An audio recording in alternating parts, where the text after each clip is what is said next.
What's your name? Aaron Sele. How many years did you pitch in the major leagues? 14 plus. And what is your current occupation? I'm a pro scout with the Chicago Cubs. Coming up on this edition of Life Around the Seams, our guest is former Major League pitcher Aaron Sele. He had a very good career. He also had a fascinating career. The number of teammates and the number of significant parts of baseball history that he was involved are quite interesting. And we're going to test his memory. I know he's a good storyteller, and I know this is going to be a lot of fun. Aaron Sele is next on Life Around the Seams.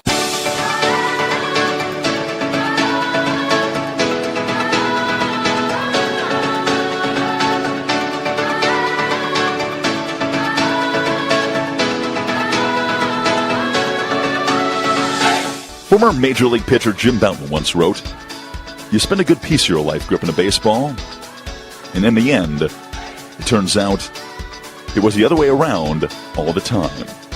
Welcome to Life Around the Seams, a podcast about baseball people who have interesting stories from between the lines, and sometimes even more interesting stories outside the lines. Here's your host, Josh Sushan.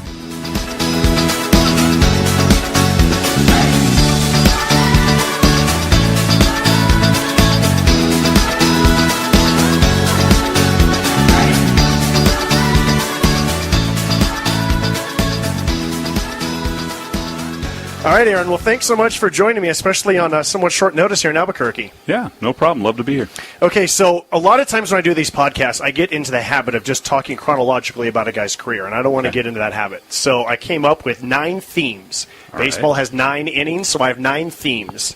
Some of these innings could be a 1-2-3, 3 up, 3 down, and we might have the bases loaded in some of these others for how long they'll take. Just like my career. Okay. Some are easy, some are not. All right, so we're going to start with inning 1, but in order to set the tone, I want to make sure that our audience has the full background with your introduction. As he said, 14-plus years in the major leagues. From 1993 through 2007, 5 years with the Red Sox, Rangers for 2 years, Mariners for 2 years, Angels for 3, back to the Mariners for 1, Dodgers 1, and then the Mets, final year in 2007. He started 352 games. That is the 209th most in Major League history. He threw 2,153 innings, 148 wins. He finished third in Rookie of the Year voting in 1993, All-Star in 1998 and 2000. He did not go to the All-Star game in 1999, but he still finished 5th in Cy Young voting, and he also pitched in the postseason for 3 different years. That is a very good career. Most people would not consider that a Hall of Fame, but one person did. Have you ever found out who was the one person who voted for you for the Hall of Fame? You know what? I have no idea who it is, and let's set the table for that. Obviously, I know that's not a Hall of Fame career. Most people know that's not a Hall of Fame career, but that was the year that Roger Clemens and the PED users were prominent. That was that big push. And I think whoever voted for me, I think went, wow, he had a really reasonable career for somebody who didn't use steroids, and that's pretty cool. So it's a tip of the hat kind of thing. That's the story I'm going with. And would you ever want to know who it was? No, I don't think it matters. I think I felt like other people might disagree, but I felt like throughout my career I had a really good relationship with the media, and there's a lot of back and forth. And I think this generation of players really starting to see it with the Twitter and the Instagram stuff and how they can interact and use media to help promote themselves. Back when I played, we didn't have such in-your-face kind of stuff, and so you had to build relationships with writers and things like that. And it's like I said, I take it as a tip of the cap to a nice career during a era of baseball where it was really hard to pitch and be productive. So you did not have a bet with a writer and the writer lost or anything like that, right? No. Because I heard this story, and I was trying to find somewhere online to see if I could get all the details, but I heard a story involving Walt Weiss, because Walt Weiss also got 1 vote. And apparently there was some late night in Chicago with a writer early in Weiss's career, and the writer lost the bet. And as a result of that, like 20-something years later, he voted for Walt Weiss for the Hall of Fame. That's a way better story than I have for you. All right, that's the end of inning 1. 3 up, 3 down. Way to go. Yeah. All right, inning 2. The theme is you and Scott Hatterberg. Yes. You guys went to college together at Washington State for 3 years. You guys were both drafted in the same year by the same team. You went 23rd overall to the Red Sox. He went 43 overall to the Red Sox. He caught you at Winter Haven, at New Britain, at Pawtucket. He caught you in the major leagues. What if you two had hated each other? It'd be really hard to do because he's just that nice of a guy. I mean, anybody that has hair as good as Brad Pitt Right. to play in Moneyball like he did, I mean, you got to roll with that. What was the first time that you met Scott Hatterberg? Fall of my freshman year, which was 1988. I showed up late to Washington State. We'd been playing in a national summer tournament or something. Literally showed up on campus, grabbed my uniform, and we jumped on these vans to go play up in a semi-pro tournament up in Grand Forks, Canada. So riding up in one of the vans, the freshmen were all shoved in the back, and that was part of the group. And what was the immediate, how quickly did you guys take to one another? Yeah, that's probably a loaded question. You probably need to ask him, right? No, I mean, he's so, I mean, we're both outdoors oriented.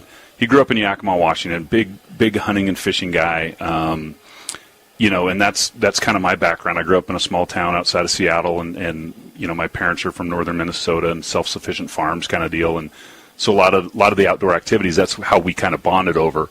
And then obviously being a catcher, you have to deal with him every day, and I didn't really have a choice at that point. But Right. he's great. We were college roommates during our junior year, so obviously that was a lot of pressure going on with both of us supposedly being high picks and all that stuff. And I've stayed in touch with him on and off. The kind of the funny side story of the deal is he's got 3 daughters, and I have 4. Okay. So I kept like, really, Scott? Come on, what did you do to me? So Were you guys in each other's weddings? no. You were not in each other's weddings. Were you ever roommates away from the field after college? Yeah, in pro ball. In pro ball? Yeah. Okay. He kind of leapfrogged ahead of me, and then when I got called up to AA, I slept on the floor with him and his fiance at the time. But I slept on the floor, and they had a bedroom and minor league baseball stuff. Yeah, exactly. Who was more like the adult and who was the kid in the relationship with you two? Relationship. Now we're taking it to another level. You know what? It's early on. It would have to be me. I was a little more basic. Scott was more ADD in terms of things that he was excited about. Play the guitar, lots of music, lots of movies, things like that. And he was he'd play the guitar, set it down on the floor, walk away, start listening to some CDs. There'd be CDs scattered all over the place, and he'd turn around and go do something else. And you're like, hey, Pigpen, come back and pick up after yourself. Right. So in that regard, probably me. Okay, if you were to add up all the times that Scott Hatterberg caught you between college and minor league baseball and major league baseball, what would be more, Hatterberg or all the other catchers in your life? I'm going with all the other catchers in my life. I may not have had more fun with the other ones than I do with Scott. Right. We had a incident in Boston where the pitching coach was calling pitches, which was really unheard of back then, and I didn't agree with it, and Scott didn't agree with it, but he was kind of rolling with it, and he wanted to throw a fastball, and I said no, and he put down fastball and then kind of nodded his head towards the dugout, and I said no, and he starts laughing. I can see him laughing in the mask, and so he puts down curveball, and he's like literally his shoulders are just shaking because he's laughing so hard, and I go like, yes, and we get him out, throw the curveball, get the guy out, we get in the dugout, and the pitching coach runs to Scott. What's going on? I told you to throw the fastball. He points at me, goes, talk to him. I'm like, wait a minute. So we had a lot of those kind of moments. One thing that I recall from my time covering the Oakland A's was that Scott Hatterberg's at his locker, and he's filling out a New York Times crossword puzzle, and he's finishing it in less than an hour. Yeah. Could you ever finish one? Oh, yeah. Yeah.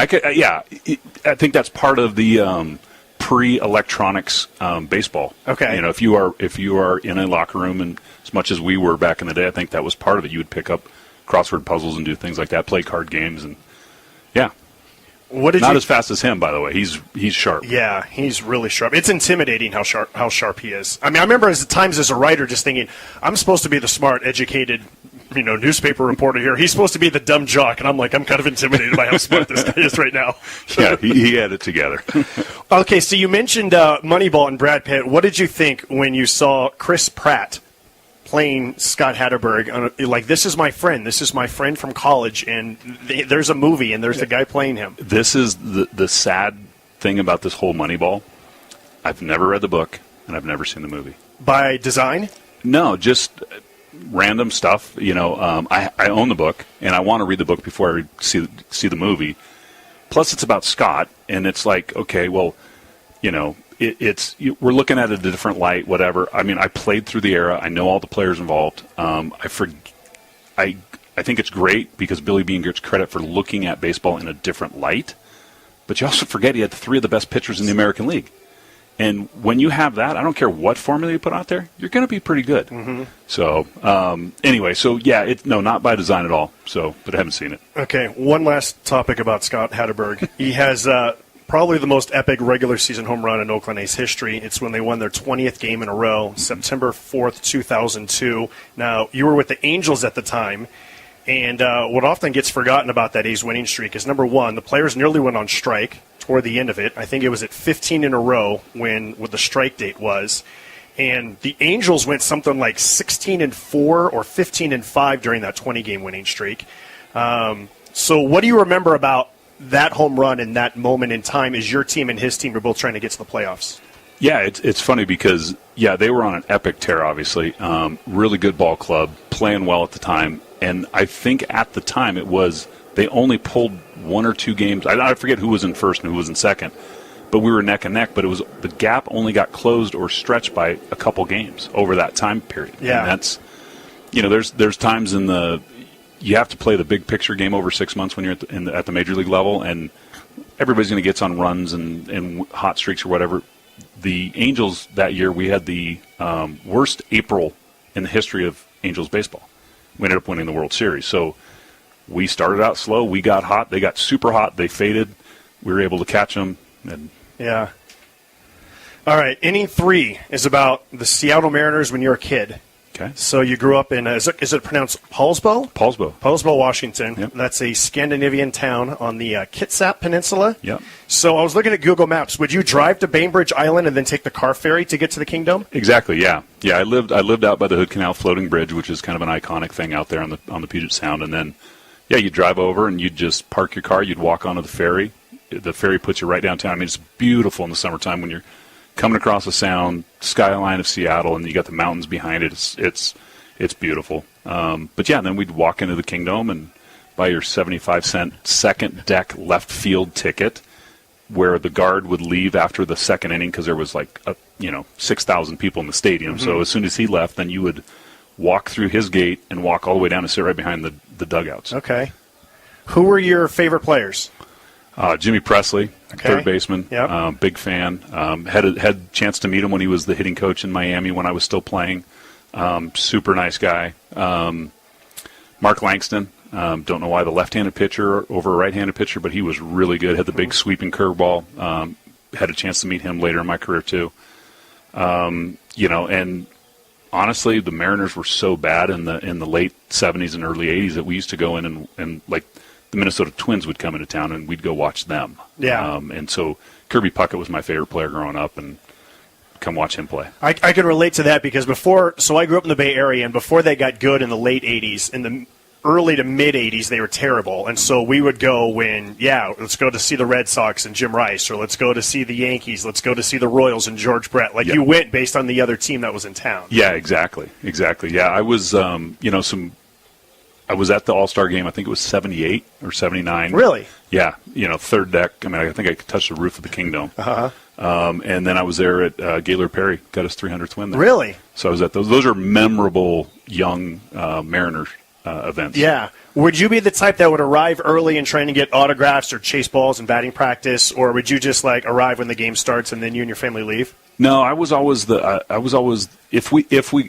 so it's all based on the ferry schedule. Okay. Right? So if you catch the early ferry, you're there way early. If you catch the late ferry, you get there at game time. Okay. So, but if I was there early, I was just in awe of watching these major leaguers play.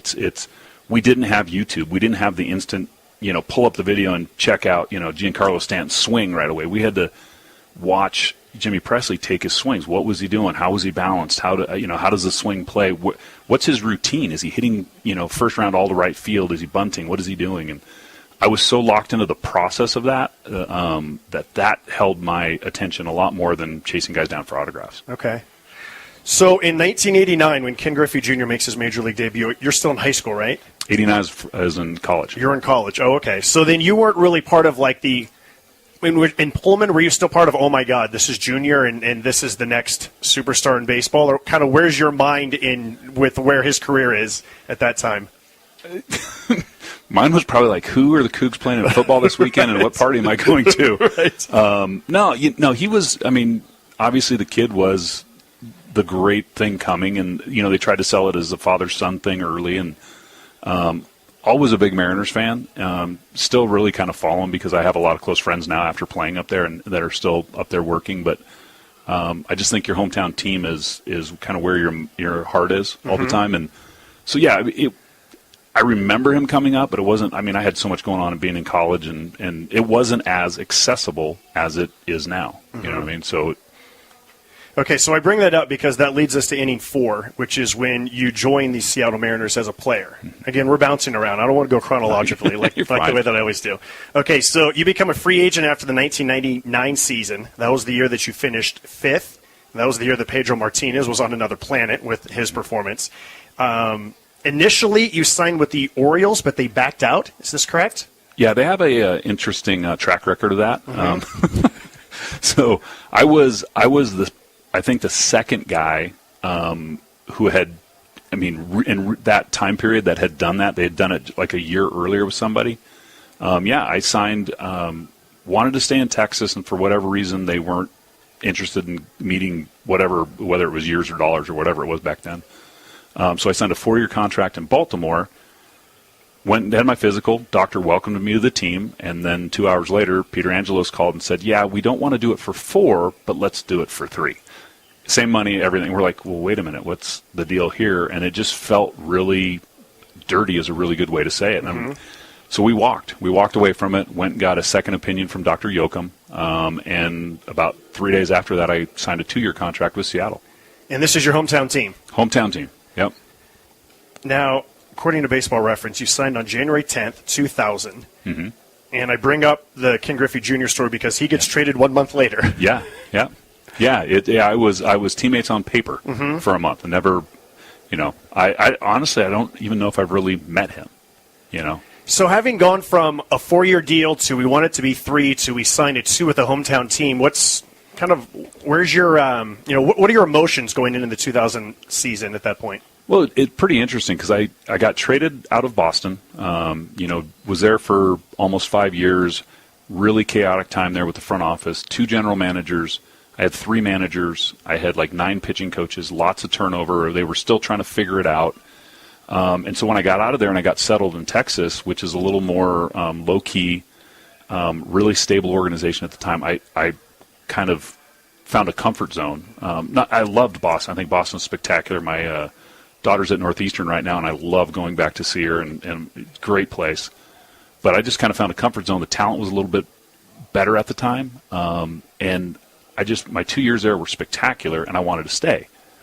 Didn't work out that way, so then I ended up in Baltimore, and the East Coast vibe of such a chaotic experience in Boston going to another chaotic experience in Baltimore, I was like, I'm out. I'm a West Coast guy. I like the woods and the beach and the, just kind of more of a mellow pace of life. So when I got to Seattle, I was like, I'm ecstatic to be here out of where it could have happened. And not only that, but 2000 is the first full year of Safeco, so you're no longer inside Kingdom. They opened up Safeco Field mid to late in 1999. And I pitched the last game in the Kingdom. Did you really? Yeah. What was that experience like? Besides taking the loss, right. It was great. No, I absolutely hated the Kingdom. Any pitcher should hate the Kingdom. It's turf, so ground balls are hits. Right center field was about 365. I don't know what the measurement said. The last game I was there, I threw a cut fastball into Ken Griffey.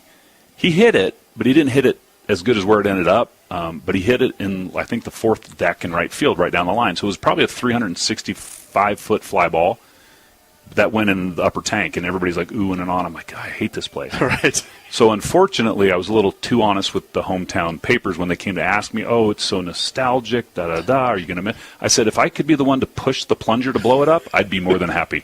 And that didn't go over real well. Well, things did go well in 2000. You go to the All-Star game. You're 17-10, a 4.51 ERA. The first time you went to the All-Star game, you did not get into it. That was at Coors Field, but you did in 2000. Scoreless fourth inning. You retire Jeff Kent. Andres Galarraga gets a single. Then Jim Edmonds and Jason Kendall are retired as well. What are some of your best memories of both that inning and just that experience? It's the All-Star experience for me. Made two of them. The one I'm bitter about is I didn't make the 2001 All-Star team, which would have been at Safeco Field in front of friends, family, coaches, people that really supported me through my whole career. I was 11-2 at the break, and Joe Torre said, I'm not taking anybody that's pitching on Sunday. So I was 11-2. Brad Radke was 10-3 and leading the league in ERA. So both of us should have been considered as All-Star starters, and neither of us made the team. So that aside, I mean, 98. I think with my style, I was a good team pitcher. Like I didn't have plus stuff. I wasn't striking out the world. I wasn't doing it.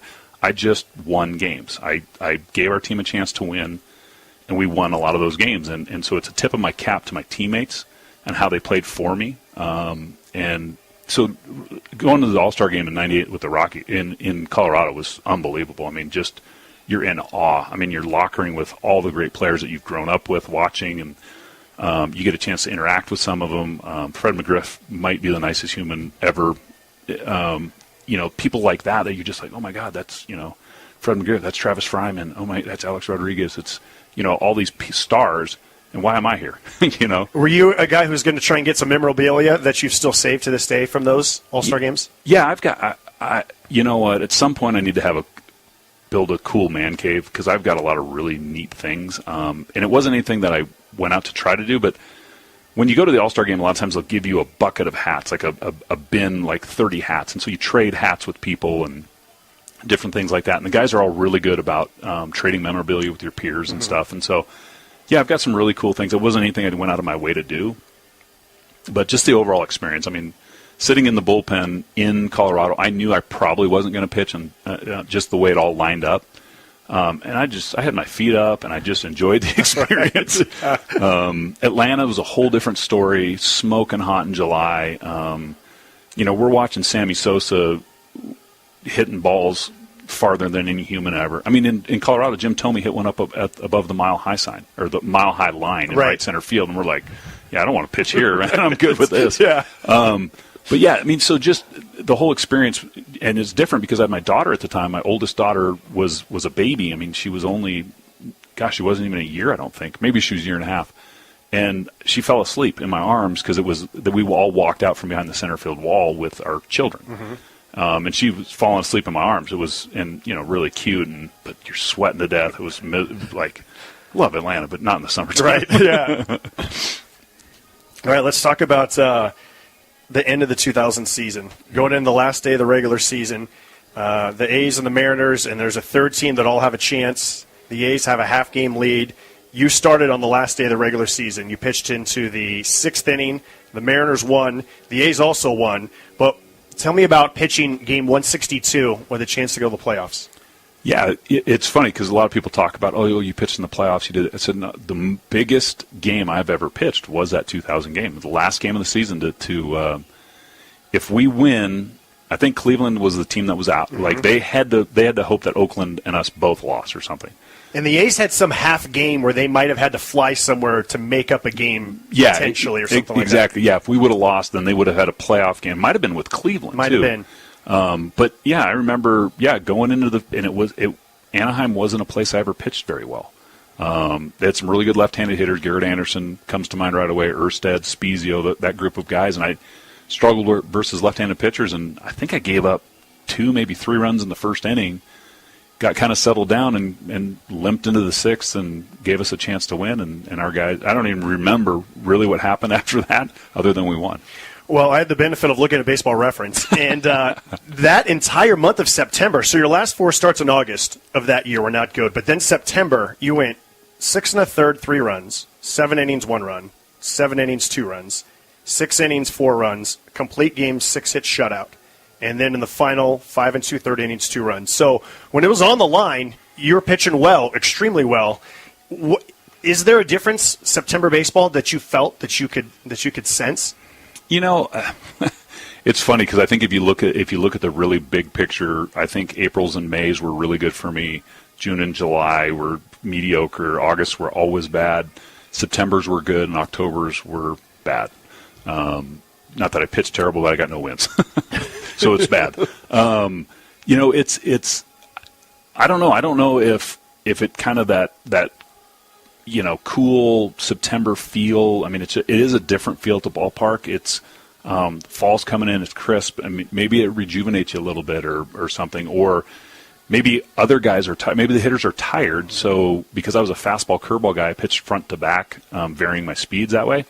Maybe they were tired, and so they weren't seeing the ball as well as they were mid-season or something. I don't know what it was, but yeah, I was fortunate enough to play well in September. Yeah, and so you still go to the playoffs that year, and this is your hometown team, right? After everything that happened with Baltimore, and now your hometown team, and you're in the playoffs. Like, that's the childhood dream. Oh yeah, without a doubt. I mean, and we 2000, we get and we ran into the monster Yankees. I mean, in 2000, in 2001, in 98, in 99. I mean, every time I went to the playoffs, you're facing these pinstripe monsters, and but you're at home. You've got. I mean, the city is electric. The city is actually a really big baseball city, but there's so much to do in the summertime, and because you've got winter coming with rain.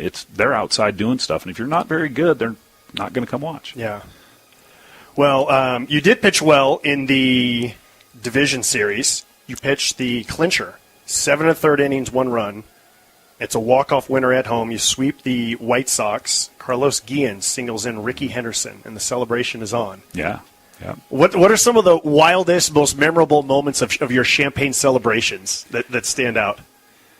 The funny part is so Jamie Moyer was a really good friend of mine, is a really good friend of mine, and we crossed paths in Boston back in the day. So when we had the celebrations, it was kind of like me and the old guy were over in the corner, watching everybody else get silly and, throw people in the ice cooler and different things like that. Yeah, no, it's we were involved, but I wasn't that involved. Put it that way. I don't have any crazy. I think we came out on the field. I think it might have been in 2001 when we clinched. We came out on the field, and we had the American flag because it was 9/11 and that whole deal, and that was pretty touching because it was at home, and we did a kind of a walk as a team, a quiet celebration. That was a little more emotionally intense, but we didn't.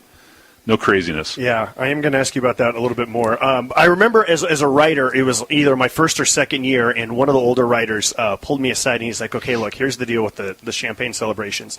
He's like, okay, they're going to go crazy. They're going to jump up and down. Just stay over here in the corner, and trust me, at a certain point, they're going to look around like, anyone want to interview me because I'm tired? Exactly, yeah.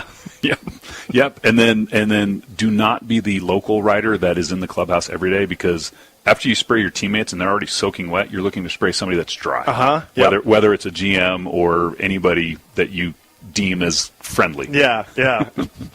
All right, so 2001 Mariners. That offseason is when Alex Rodriguez leaves as a free agent to go to the Rangers, and so Randy Johnson, Ken Griffey Jr., and Alex Rodriguez, within about a 3.5 year stretch, the three icons of Seattle baseball are gone.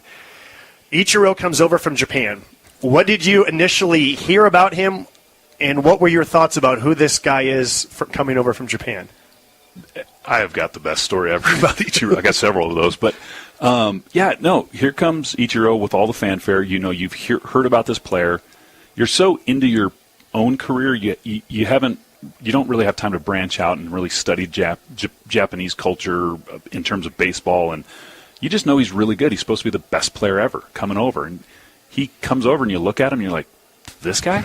Like, he's 5'11", 160 pounds, and you're like, he doesn't, okay, whatever. He gets in spring training, and he is literally hitting fly ball after fly ball after fly ball to left field. And we're like, what is, okay, we're all trying to figure out. He's a really nice guy. Very limited English. He understands more than he speaks, but he's trying to engage on a reasonable level. But you also have to understand, imagine taking, somebody like, a Derek Jeter type of person, whoever you can think of as a better example. Take Mike Trout out of there and go send him to Japan, the best player in the game. And now that's what we got in Ichiro, but we didn't know it. But also send 500 media members who's going to chronicle every single thing that he does. Oh, gosh, yeah. It's hilarious. Every time he took a swing, there was 5,000 pictures taken. I mean, it sounded like a swarm of bees from all the cameras. It was unbelievable. He's hitting fly ball after fly ball. So this goes on for about a week. And finally, Lou Piniella, who's known to be a little bit fiery, goes over, son, I think you need to start driving the ball a little bit more. I mean, you maybe turn on it once in a while. He literally raises his fingers to his lips and goes, shh, I have plan. Lou lost his mind. Now, this is in front of Jay Buhner, who is the biggest class clown you've ever met in your life. Mark McLemore, right behind Jay Buhner's class clowns. Edgar Martinez. This is in front of all the real guys. I have plan. Yeah, I have plan. You better have a plan, son. And it wasn't quite put that way, but it was a lot more colorful. It was hilarious. And then he goes on to get 200 hits. I mean, it was unbelievable. I remember opening day, there was the legendary throw that gets Terrence Long at third base, where the throw, and like Terrence Long has this look on his face like he's turning around like, where did that ball just come from? And that's when it was, okay, so he can throw. And then like every day it was something else. Well, the funny part is go back and watch the video of the throw. That's me running by him late. It was whoever hit a ground ball through the 4-hole at first. I took 1 or 2 steps towards first, then realized, oh, I got to get behind third for the backup. So I turn, I'm running by the mound, and I hear this sound. It's literally a zzz, and I look up, and the ball's in David Bell's glove at third base, and Terrence is out by 25 feet, and we're all looking around like, where did that come from? You know, and each is just in right field, just kind of smiling like, yep, that's what I do. That season, the Mariners start 20-4, then 31-9, then 47-12. It was June 16th, and you already had a 20-game lead in the standings. How many times did you sit back and go, I can't believe we're winning this many games? Oh, every day. Jamie Moyer and I, we pulled the 5 starters. You know, we all went over in the corner one day before the season started. We said, hey, we know we're going to struggle scoring runs this year. We've lost some big, we lost Alex in the middle of our lineup. It's going to be, all you can do is control what you can control, pitch and keep our team in the game. It might be 1-0 a lot of days, hopefully it's 5-4, whatever. Just keep us close. That was the starter's plan. Little did we know the epic onslaught of offense that was coming out of our group, and it was unbelievable. Mark McLemore, as we're going on this run, we'd be down by 5 runs in the 5th. He'd yell, hey, down by 5 in the 5th. We only need them. Come on, let's go get them. Boom, we'd score 5. Down by 2 in the 7th. Hey, boys, only need 3 to win. Boom, we'd get 3. It was magical. I mean, that's the only way to put it. And especially, again, you're in your hometown, and that's a year where, okay, you are playing well, so they're not going to go on the lake. Oh, yeah. They're not going to get on the boats. Like, they're going to come see you. The Mariners led the league in attendance that year. You hosted the All-Star game. That was as good as it's ever going to get. Oh, yeah. You're now that I'm removed from it by, 18 years now, I can appreciate that. When you're living in the moment and you're just grinding, because it's a process, 162-game season, you know you're going to have some ups and downs. Well, we never had the down until we ended up playing the Yankees in the ALCS. But in the moment, you don't appreciate it as much as I do now. Okay, so on Monday, September 10th, the Mariners win 5-1 at Anaheim. Mm-hmm. You had started September 5th. Were you scheduled to start on 9/11? I was scheduled to start on 9/11. Tell me about that morning and that day for you. This is actually, maybe it gives a little insight into how selfish pro athletes are, because your world revolves around you, and as a starting pitcher, it's every 5 days, it's you. It's all about you getting your start to keep your team playing well, whatever. We're in Anaheim. We're actually out in Newport Beach is where the team put us up. I had my daughter with me at my time. My wife at the time was there, and so I always slept in that day. Just sleep in, wake up whenever you wake up. So they got up and they left and they went over to the mall to walk around, whatever. And I get a phone call, and it's her. She's like, get up and turn on the TV. And I'm mad. I'm like, what are you waking me up for? I'm supposed to pitch today. I turn on the TV just about the time the second plane hits the tower. And, obviously you're in shock, and it's crazy and all that, and they come back to the room, and you're trying to process all of this. But in my mind, I'm like, well, I got to start today. I got to start. I didn't process the full picture. And it's like I said, it's a little insight into the selfishness that you have to have as a pro athlete. But after the fact, we're stuck in Anaheim. Flights are shut down. We don't even know what's going on. I actually looked into buying a car because I was going to buy a car anyway. I said, well, we'll just buy a car. We'll drive home. The Mariners somehow got us. We were one of the first planes in the air on the West Coast. They got us on a plane, got us home, and then obviously things, the totality and the reality of everything that set in. Did you ever make it to the ballpark that day, or was everything done at the hotel? Good question. I don't remember. We may have gone to the ballpark, but I don't remember. Yeah. I remember I was covering the Giants at the time for the Oakland Tribune, and we were in Houston. The Monday was a day off. I remember flying in. I remember the day before, that Sunday, Bonds hit his 61st, 62nd, and 63rd home runs at Coors Field. And I remember thinking, he's going to do this. I need to, mentally get ready, but also with, my editors, we really got to start planning on he's going to break this record. And then I'll never forget the late Nick Peters, one of my mentors from the Sacramento Bee. He gives me a call. On the hotel, he didn't even call cell phones. He called the room, and he said, kid, turn on the TV. The blank just hit the fan.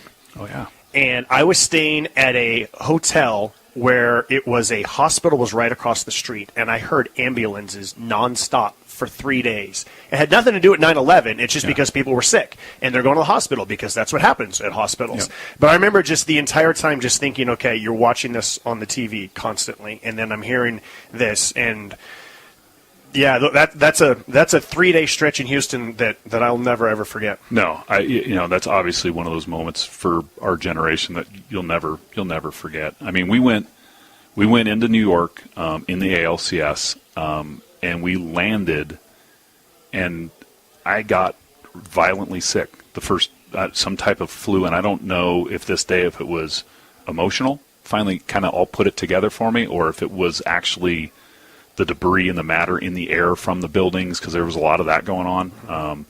It was the, I don't know, most awkward, weird place to be at that point in time. And then, and it was great for the city that the Yankees were who they were and they played as well as they did and won. But, it was, it's hard to put in words. Baseball took a week off. When the games restarted, this is when you're going to the playoffs. And there's talk, as there always is, about are you going to break the regular season, record? Should you go for the regular season title? Where do you think that you and your teammates' collective energy was with that awkwardness of what's going on in the country, and now we're playing baseball again? Well, I think for baseball players in general, I think the clubhouse is a place of refuge. Whether you have things going on at home or your kids are sick or whatever's going on in your life, when you go into that clubhouse, it's just a place to be you amongst your peers, and it's. I think that's all of us use that as kind of a place to kind of relax from the stress and tension of what was going on in the nation at the time, and then once you get back into your groove of playing, that's just kind of what it is. You just kind of all right, I'm back into my rhythm, my routine, and it just moves forward. You started to talk about it when you clinched the division, and it was a more somber celebration with the American flag. What are some of your other memories about just, okay, we've won the division title, which we knew we were going to do for a long time, and everything that's going on in the world? Yeah, Lou was, I'm a huge Lou Piniella fan. I mean, just the way he sees life and baseball and everything, and the way he treated us as men fighting through all that. He sat us down and said, basically, guys, here's the deal, is that, this is what, if you want to go crazy and celebrate, then that's fine. That's what you want to do. But I think we're on the verge of doing something really special. And I think we need to honor America and New York and everything that's happened respectfully. But at the same time, too, you need to enjoy yourself. And then you also need to plan for a bigger goal. Mm-hmm. And he kind of set the tone for everything. And it was a really poignant meeting for us to sit back as players and go like, okay, here's the totality. We have a bigger goal. And we need to be respectful for what's going on, and nobody's clinched this early, so it's going to, we don't, hey, have a little class, act like you've done it before, and let's just roll forward. The team ended up setting the American League record for most wins and tying the Major League record. Were you on board with, yes, let's continue to push hard and try and break this record, or were you more like, let's, maybe limit some innings or let guys not start as many games, or where did you fall on that? What's interesting, I think I pitched the last game of the season and we didn't win. So, but yeah, it's that's the balancing. When you clinch too early, how are you going to play? Like, what's the momentum? And as baseball's played out since we've gotten the wild card winners are a force to be reckoned with because they are playing every night for their lives, and that momentum just carries them through the playoffs. And I think that we were worried about that. We were consciously concerned that might be where we're at because we've got to ramp it back up again. But you did. You won the division series, and then once again you run into the Yankees. Well, Cleveland took us to 5 games in the division series. That's right. And so it was a hard. They had really good teams at the time. Tomei and Lofton and Baerga and that group of guys were really good. Both Alomars I think were still there. So we struggled to win those 5 games, but we won it. So you're coming out the backside. All right, fine. We got the momentum. We're ready to go. Carlos Guillen had tuberculosis. There was a fear that the entire clubhouse would get infected. Yeah, I remember that. Edgar Martinez pulls a groin in that Indian series, so that doesn't help. And then you run into the Yankees again. So that series went 6, right? Yes. Yeah. Were you scheduled to go Game 7? Yeah. Okay. Yeah. It was historically, like if you said pick one team that you don't want to pitch to bet your children's lives on, the Yankees. Just because I came up in Boston, I mean, I had 1,000 innings against them. I don't know what it was, but it felt like it, and I struggled to win. And they were very good. I mean, that was the mid-'90s run of the 4 World Series and the whole deal. But I struggled my whole career against them, but I felt ready to go. We just didn't work out that way. What else from your playing career in the Seattle Mariners organization really stands out that I've not asked you about? Realistically, kind of the way I look at my career is all the great players I've played with. We had that 2000 team. We brought John Olerud, who was a teammate of mine in college as well, back to the Mariners. And he Gold Glove defender, and he hit 300 plus and was awesome. Edgar Martinez is the consummate professional hitter, battling eye issues his whole career, leg issues. And he performs like he does. You bring over Ichiro, who has to fight culture, expectation, and really carrying the weight of Japan on his shoulders with him, and he fits in well. You add the Mike Camerons of the world, who are super talented, and you talk about crossing barriers. I mean, you would never laugh so hard on a bus ride when Mike was on Mike literally had the mic of the bus, and he would do this little rap song, and he would call you out, and it was the funny. He'd call himself out, good and bad, some like, hey, Sele, if you wouldn't have given up 10 runs, we would have been here 2 hours ago and been sleeping by now, and you'd just be dying laughing, and just the camaraderie of the team and how close that team gets, which is the hardest thing. The chemistry of a team is hard to build around, and Pat Gillick was able to do that. He got the right people, they fit the right roles, and it's awesome. Any other Ichiro Suzuki stories that you're willing to share with us? Probably one of the funniest ones was we were living in my wife at the time and I. We had one daughter.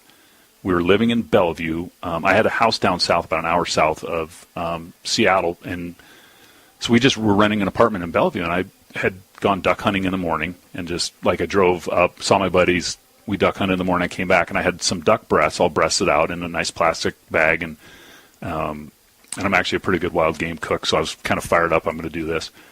I come walking into the apartment. I've got a shotgun in its case over my shoulder. I'm wearing my camo jacket. I've got kind of blood on my hands because I've been, I took out the meat of the ducks. And I look up, and it's the entire Japanese contingent with Ichiro, his wife, the interpreter, half the front office of the Mariners, and Jennifer's holding her daughter, and she turned around and looks at me and goes, "Did you know Ichiro's coming to look at the apartment today?" And I'm like, and then I'm like, I put the ducks in the sink, I slide the gun over by the refrigerator, and I'm thinking, how classic American, every American owns a gun story, like, oh my goodness, he has no idea what he's gotten into, does he? So, something like that. Did Ichiro ever get any of this duck? Did you ever share any of it? No chance. I like to hunt. I didn't say I was a good hunter. Right. My meat is very precious. All right. The fifth inning is also about Seattle, but this is, I don't know how this one's going to go, but I want to talk to you about the music scene in Seattle. Yeah. Pearl Jam's 10 and Nirvana's Nevermind were released in late 1991, and they become huge stars in 1992. You're playing minor league baseball back east, and meanwhile, your hometown not only becomes the epicenter of music, but it becomes the epicenter of fashion, because everyone starts wearing flannels, right?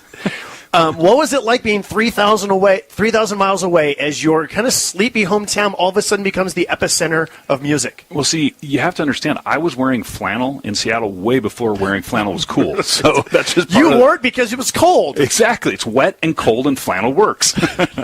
So that was, I remember walking across campus at Washington State University and seeing written in chalk, I wasn't old enough to go to the bars, but Alice in Chains performing at the Cavern. Well, like, who's Alice in Chains? What's this? And obviously they became right behind Nirvana and that group as being superstar grunge band. So it was bubbling up. It was coming. Obviously, I'm a huge Pearl Jam fan. I don't know who wouldn't be. But yeah, it was really, really cool. Did you get into like the Mother Love Bone and Mudhoney and the Melvilles? Did you get into like that really early grunge? Well, Mother Love Bone obviously was split up from different band members, right? Right. And then Soundgarden, I know a guy, Ben Shepherd, his sister went to school with us, and he went to Bainbridge Island High School, so they were right across. So we have, you always kind of know somebody that kind of came in that scene. But it was. I was into it. I don't probably, you never know how it's going to roll out from there. But it was, when Pearl Jam 10 came around, that's still on my playlist on my phone. Yeah, when I was in the dorms at San Diego State, if you walk down the hallway, you would hear Pearl Jam, Nirvana, Soundgarden. Like you couldn't go more than 4 doors without hearing somebody play it somewhere. Exactly, and Eric Plantenberg was probably the leader of the whole group coming down from Seattle to pitch down at San Diego State. Yeah, exactly. Did you ever get to see Pearl Jam or Nirvana in concert live? You know what? I never have. Okay. So they are big baseball fans, Pearl Jam is. And some of the strength coach that was there at the time, Eddie Vedder would come out and take batting practice and stuff, and I just never kind of overlapped with that stuff. That's too bad. I agree. Yeah, you got to get to know Theo Epstein because Theo and Eddie Vedder are like besties now. Yep. Okay, inning 6, Rickey Henderson stories. Now, the rule is it can't be something that you heard from somebody else. Like that John Olerud story is fake, everyone. That's not a real story. The one about the helmet and the Mets and the Mariners, it's a great story, but it's not real. I need a Rickey Henderson story. I know you guys were only teammates for a couple of months, but Rickey Henderson, I have his plaque right here behind me from the Hall of Fame and his 1985 Topps, the Jumbo. He was my favorite player growing up. I need a Rickey Henderson story. I'll fast forward to my Mets days, 2007. So Ricky's doing some coaching with the Mets down in their minor league system. We come out to I'm with Sean Green, great outfielder, right? I mean, long-time multi-all-star type player, right? We're walking out on the field together, and he starts laughing. I'm like, what's up, Sean? He goes, check it out. We look out there, and Rickey Henderson is teaching, I'm blanking on his name, young kid that came up flash in the pan. Timo Perez? No, Milt. Anyway, the guy who hit the home run and then high-fived all the Mets fans down the line. Oh, yeah, okay. Was teaching him how to catch the balls behind his back. Like with his, like the ball's coming in and then come back and then pimp it and slap his leg. And I'm like, Ricky, he can barely walk and tie his shoes, and you're teaching him how to pimp fly balls. Like, stop it. But I tell you what, when Ricky came over to Seattle in that trade, he literally, his first at bat, he hit a home run. I mean, even at when he was older in his career, and he wasn't what Ricky was early, what Ricky was, right? See, there you go, right. Reference to him. It was amazing. His clutch performances were unbelievable. What about him just as a teammate in the clubhouse? I mean, I've been around a little bit to see him interacting with people, and I feel like once or twice a year he ends up in some PCL city where I'm at. And the great part about Ricky is that he knows that everyone's looking at him and smiling, so he smiles and waves back. He's coaches first for a couple of innings. He'll just hang out in the first row and just talk to people during games. Oh, yeah. He, not knowing, here he comes from, I mean, he is on track to be this Hall of Fame type player, and he was just so accessible. He was very likable. He liked the attention. He liked to talk.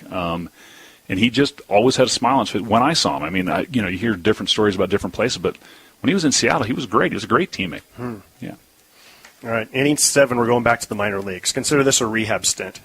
We're going to do a rehab stint. Done that. Is there a worse bus trip or hotel or just some sort of travel nightmare that stands out about your time in the minor leagues? Bus breaks down or the... I tell you, it's for everybody who thinks, the major league players they're the ones who get all the pay. Look at all the people that are left in the minor leagues and the things that they have to endure. I mean, because it really is a lot of times if you just outlast your other teammate, you're going to be in a better spot. I mean, it's amazing. I had a chance to play in New Britain, Connecticut, and it was an old, tired ballpark. Beehive Field? Yeah, Beehive Stadium. And this is like 3 stadiums ago now. That's how long it's been.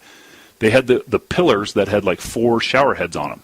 One pillar didn't work. The other one, only 2 of the 4 shower heads worked. So you're in Double A. You're thinking, I'm a step and a half away from the big leagues, and you're showering with the hose. You're over there just showering, and I'm looking around what in the hell's going on?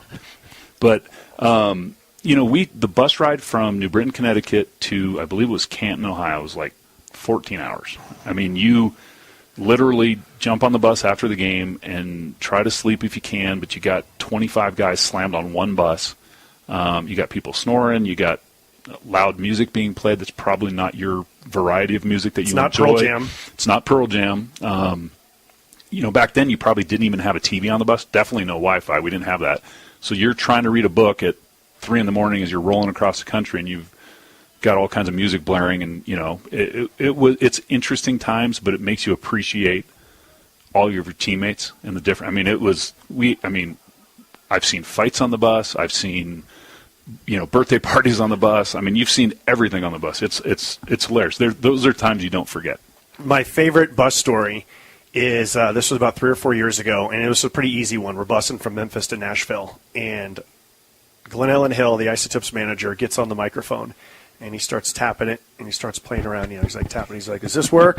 Hello? Hello? Is anyone awake?" And he says, Dustin Garneau, you're going to the major leagues." And the bus just erupts, right? It's just pandemonium, and Dustin comes running up. He's like, "You better not be messing with me," and just hugs all around. And just because it's so rare nowadays where everyone can kind of experience that. And that was so cool.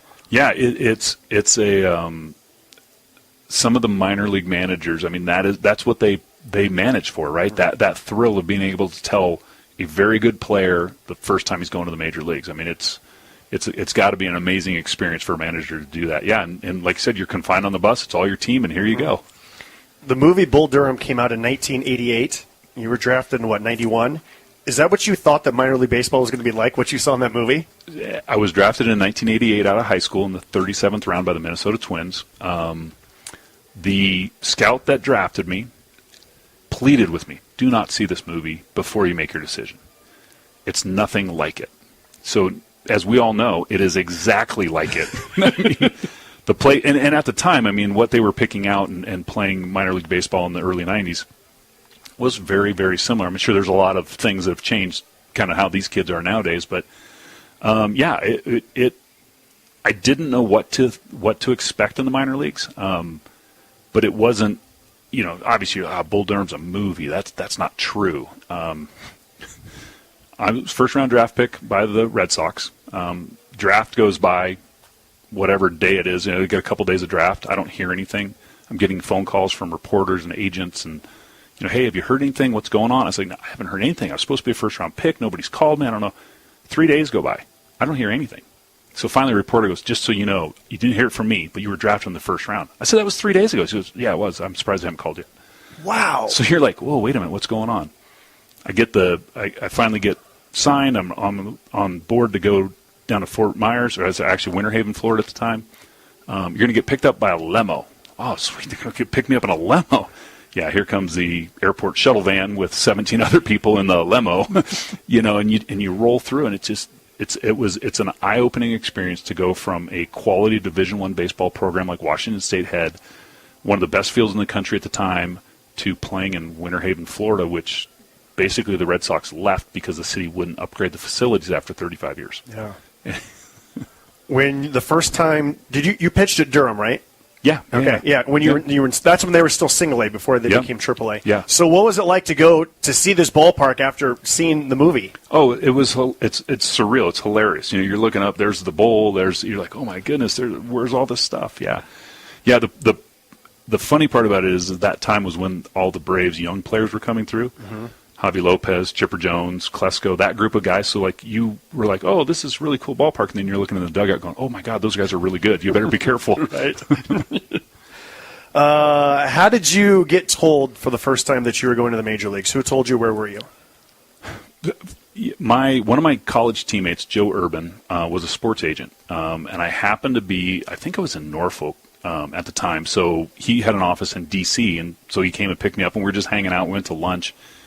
And he told me, he goes, I've got to kind of keep you around the office because I think something's going to happen. I'm like, come on, Joe, what's going on? And he's like, you might get a call today. I just want it.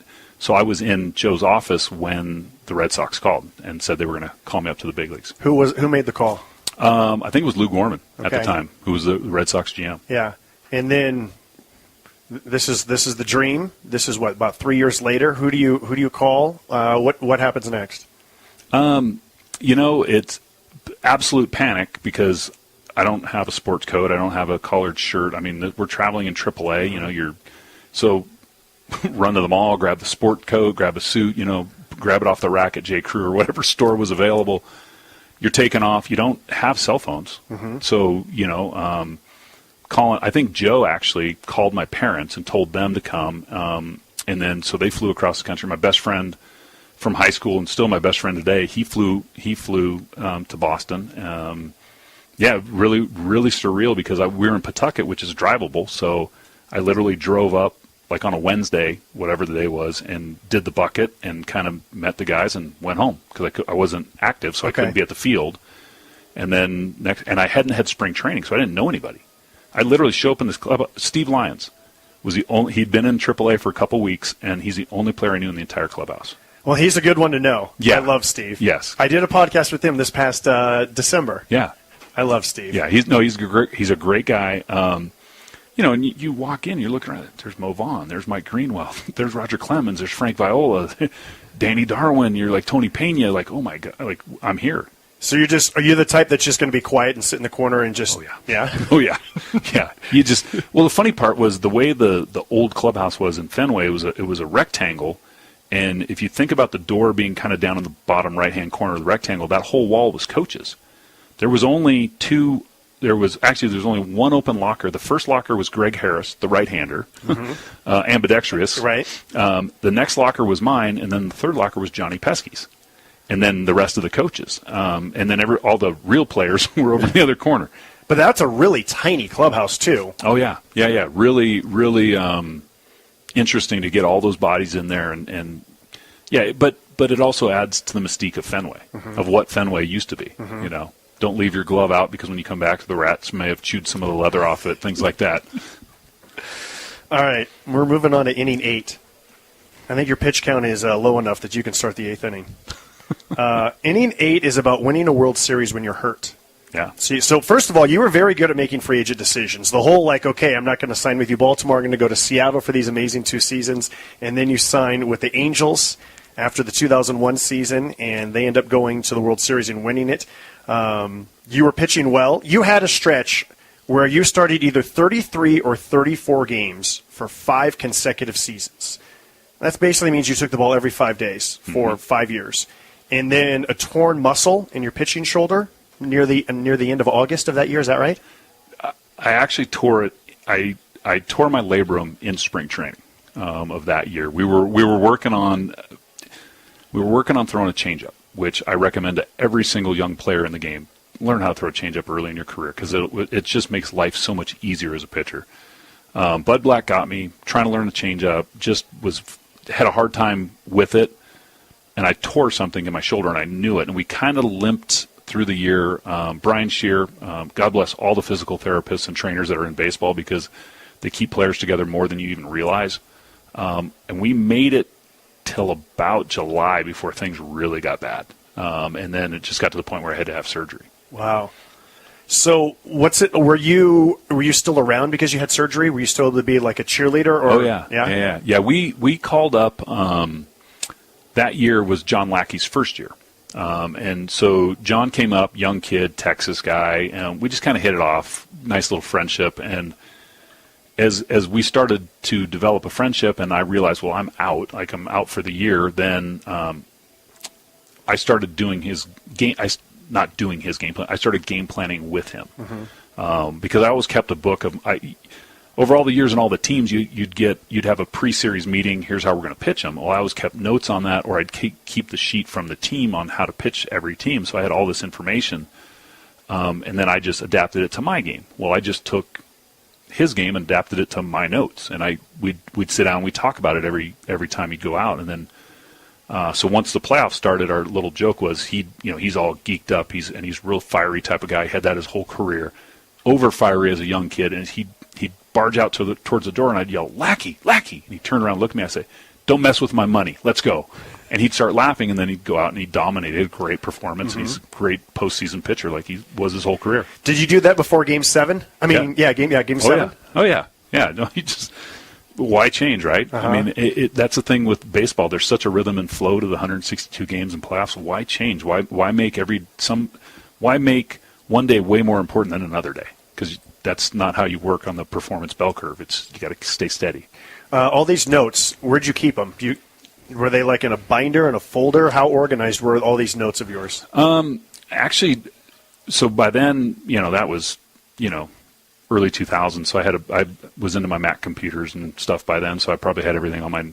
I think I still have them if I went and looked for them. Okay. So yeah. I mean, and basic notes, because I'm a huge proponent of data and information, but I think we're becoming paralysis by analysis in this game. And I think the fact when you got catchers who can't just go 1, 2, or 3, and they have to look at their wrist to figure out what the color coded sequences are and. OPS percentages. No, a good fastball down and away works every time. Well, if he doesn't swing at it, throw it again. I mean, basic. So you try to keep it simple and condensed, so pretty simplistic kind of notes. Yeah. What was the World Series parade like? Oh, my God, it was unbelievable. Was it Disneyland? Yeah, we started at Disneyland, got on the floats, went through Disneyland, and then through downtown Anaheim, and then ended up at the stadium. And I tell you what, it's Anaheim was fired up for us. It was I don't know how many thousands of people were there, but it was a lot of fun. Even though you weren't there for the playoffs, knowing what you did the first 4.5 months, did it still feel like yes, I'm a World Series champion, or was it diminished because you? That's a great discussion. I've talked with several other players that have won World Series, and everybody's got their own little view on it. I have a tendency to take it a little less than being, full blown. I was on the mound. I threw pitches and stuff. But you are part of a team, and that's really, why do we let all of our little leaguers go out and play Little League? Because we want them to be part of a team. You win as a team, you lose as a team. And so when you look at it that way, I'm as proud of that World Series ring as I probably ever could have been. But I do take it with a little bit of a grain of salt because I wasn't the guy on the field. Did the work that you did with John Lackey, especially with him starting Game 7 and how important he was, did that help you feel even more engaged? Like I am part of this even more? That's kind of how I always was. You're part of a 5-man pitching staff. We shared information. You talk baseball. You'd stand on the rail, especially after spending a couple years with Jamie Moyer. Jamie, it's hard to get him to stop talking baseball. But you were figuring things out together. So that was kind of probably my healing or coping or whatever, just kind of how I was in terms of committing to the starting staff. Whatever I can do to help, whether I pitched the night before or I didn't pitch for the last month, I'm going to help you try to win today, whatever I can do. All right, we're on to the 9th inning. Complete game for Aaron Sele today. What a rare feat. The 9th inning theme is a baseball game that Dodgers fans simply refer to as the 4+1 game. It occurred on Monday, September 18th, 2006 at Dodger Stadium. Going into this day, the Padres had a half-game lead over the Dodgers. It was the 150th game of the season, so 12 were left, including that one. Padres scored 4 runs in the top of the first off Brad Penny. The Dodgers answered with 4 runs off Jake Peavy over the next 4 innings. It was still tied 4-4 entering the 8th. Padres got 2, Dodgers got 1. Then the Padres got 3 in the top of the 9th inning, so it's 9-5. According to Baseball Reference, the Padres have a 95% expected winning percentage at this moment in the game. John Atkins starts the 9th inning for the Padres. Jeff Kent homers. J.D. Drew homers. Fans who had left the stadium started to come back into the stadium. Trevor Hoffman enters. Russell Martin homers. Marlon Anderson homers, and the game is tied. Still nobody out. The next 3 hitters were retired in order, although Rafael Furcal, people forget this, Rafael Furcal hit a ball to the warning track that almost won it. You're in the bullpen. Explain how that inning unfolds as you're watching in the bullpen. It's almost embarrassing because you're in the bullpen, so I'd been kind of back and forth. We'd acquired a bunch of starters at the trade deadline, and that had pushed me to the bullpen full time. And so, I'm 36 years old. I don't have a lot of true pure stuff, so that doesn't play in the bullpen. So, yeah, I'm not pitching. I mean, I'm going to pitch if Brad Penny would have got knocked out in the second. I'm in the game. So, the game's kind of going along, and we've got all the real bullpen arms pitching. We get to that point. They score 3 in the top of the 9th, and I'm just down there, and I think I was one of the last guys left. I don't remember exactly how. Danny Worthen, our pitching coach, goes, "Hey, come on here, let's get him to throw." And I literally looked at him like, why? Like, Atkins started that inning, but they had Linnebrink in there who was unbelievable. They had Heath Bell, who was unbelievable, and they had the best closer, one of them of all time. That was still, and they were all ready to pitch. I'm like, you're crazy. We're not scoring 4 runs off these guys. And then they went and, they hit the first one, and Dan looks at me and says, "Come on." So then I get up. I'm like, I'm not even getting up. So I get up, I walk over, and the stadium's going nuts or whatever, and I'm standing on the mound, and Danny's kind of looking at me like, "You going to throw?" And I'm like, "No." And so, boom, they hit the second one. And I was like, "Hey, would you please throw?" He says, "Just please." And so then I'm kind of throwing, kind of saving my bullets, because I'm thinking if I pitch tonight or I throw my bullpen tonight and I spend a bunch of energy, well, then what happens when somebody gets knocked out the next day? Then I've got to pitch again, and I'm not used to that because it hasn't been my role. They change pitchers. The third one goes. Danny screams at me, "Throw the ball!" So then, of course, now it's time to get hot. Now you're scrambling. You're getting hot. The fourth one goes. Everybody's going nuts, right? You finally, boom, all right, gates open. Aaron, you're in the game. It's a tie game. Top of the 10th. I end up giving up a run in the top of the 10th, and I'm literally on the mound. And unfortunately, the guy who drove in the run was Josh Bard, who I broke his bat. And Josh and I have since become very good friends when he came over with the Dodgers, and now he's the bench coach with the Yankees. And I never hear the end of it because he's the only hit he ever got off me. But he drives in the run, and I literally walked off the field into the dugout, and I felt like, I don't know, I just felt like I let down the entire world. Because, we had this huge run, we come back, we build it up, and then, of course, Nomar hits a 2-run walk-off to win it, and I get the win in one of Dodgers' great games ever. Yeah. How do you put into perspective that regular season victory with all the other regular season wins of your career? You know what? It's those are moments that happen that you'll never forget. Come on. How do you forget? The high of the high, and then the low of the low, and then you come right back to the high of the high. And I think that's what sports does for us in America. You ride those emotional roller coasters. Well, even though you felt terrible that you gave up the run, that set the stage to make it even more dramatic. Because then it would just been the 4 game. Now it's the 4+1 game because of Nomar's walk-off home run. Exactly. That's what I do when I see Nomar, because Nomar and I were together in Boston too. Mm-hmm. So when I see him when he's doing his TV gig, I walk by him and say, "You're just so lucky I made you famous." Right. I'll tell you one of my stories. So I think it was the first year that I'm doing post-game Dodger talks. It was either 2008 or 2009. And a guy called up and he said that he went to that game and he got ejected. I forget what he did, whether he threw a pizza or he threw a hot dog. He did something, but he admitted that he was drunk and he was an idiot and he missed that comeback. And he said that inspired him to go to rehab and get clean and sober. And he said, again, this was as of 2008, he said that he has never had a drink of alcohol since and he has never left a game early because of that game. That's amazing. I mean, that's the power of sports. Yeah, that is the power of sports. That's a good way to end it. Thanks, Aaron. This was fun. Yeah, it was fun. Thanks for having me. That's Aaron Sele, and this is Life Around the Seams.